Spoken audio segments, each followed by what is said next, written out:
Elmi is an associate professor in security studies at Qatar University. Joins me now live. Good to have you back on the show, Afyare. I mean, isn't it a bit ironic, sort of, to talk about dialogue, to talk about compromise as we heard a soundbite. We didn't hear it, but there was a soundbite there. But the fact is that this initial decision to extend the presidential term was sort of pushed, was pushed through the Senate, the upper house, without a vote. Well, I mean, there is some complexity here.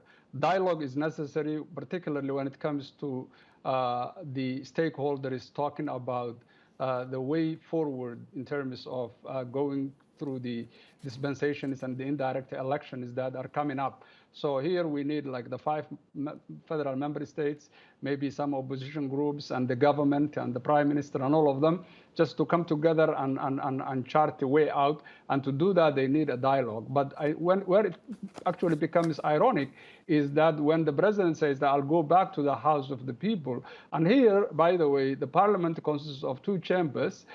If he wants to talk to them or give a speech, he should call both of them. But if he just wants to sort of legitimize what he wants to achieve, I think in the beginning there has not been any legal basis for the extension, and there cannot be any legal basis actually for just going back as well.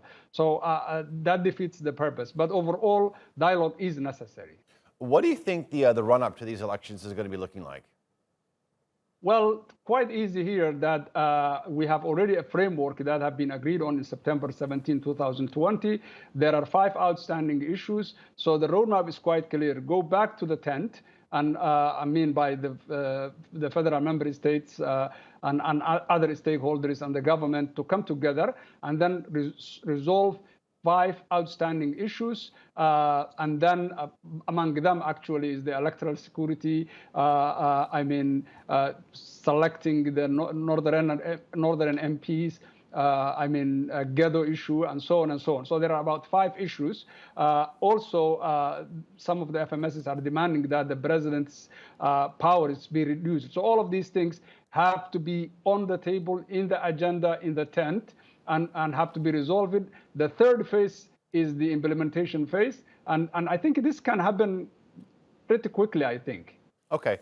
I want to talk to you a little bit about the humanitarian situation. The United Nations is estimating, up to 100,000 people may have been forced to flee their homes in and around the capital, Mogadishu, because of this latest outbreak. Talk to us about the situation there. What's being done? How dire is the situation? Well, it is actually really, really bad. I have a family and friends there, and I've been talking to them. And what happened actually, it was unnecessary, dangerous, and everybody actually could foresee what was happening at the time. This extension project really put the country into a brink of a civil war.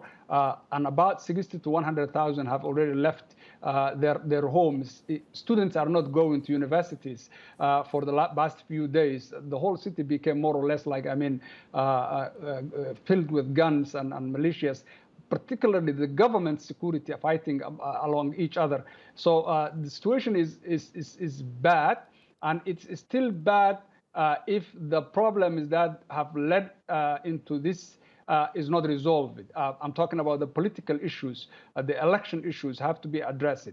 Still, there is mistrust between the actors here, and they are worried that perhaps the president and the government are willing just to come up with another complications on Saturday and so on. So here, I think we are still. We're not still out of the woods, I would say, when it comes to the city, okay? All right. Afyare Abdi Elmi, we're going to have to leave it there. Thank you very much for joining us.